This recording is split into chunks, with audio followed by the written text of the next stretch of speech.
xu hướng ứng dụng giải pháp công nghệ 3D, VR, thực tế ảo đã xuất hiện phổ biến trên thế giới.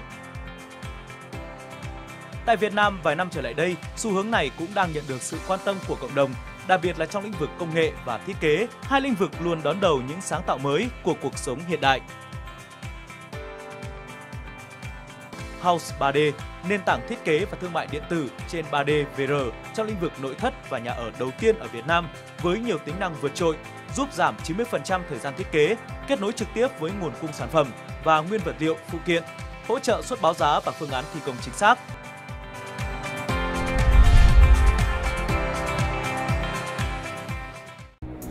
Với công nghệ của House 3D, các kiến trúc sư và nhà thiết kế nội thất có thể tạo nên một mô hình căn nhà với tốc độ nhanh hơn từ 10 đến 50 lần so với các công cụ truyền thống.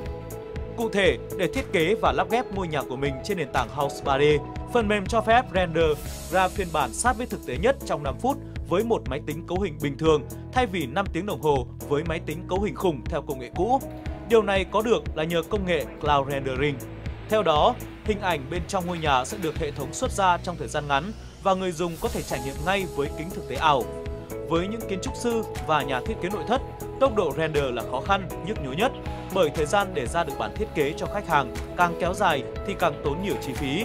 Hơn nữa, trong quá trình hoàn thành, khách hàng sẽ thường xuyên yêu cầu sửa đổi. Mỗi lần sửa đổi như vậy, bản thiết kế sẽ phải render lại. Tuy nhiên, với House 3D, khó khăn này được giải quyết. Tính ra ở trên toàn khu vực Đông Nam Á thì House 3D là cái giải pháp tích hợp toàn diện đầu tiên cho ngành thiết kế, sản xuất tự động hóa và thương mại trên một cái nền tảng duy nhất. Có nghĩa là chúng tôi cũng là những người tiên phong đầu tiên trong lĩnh vực này.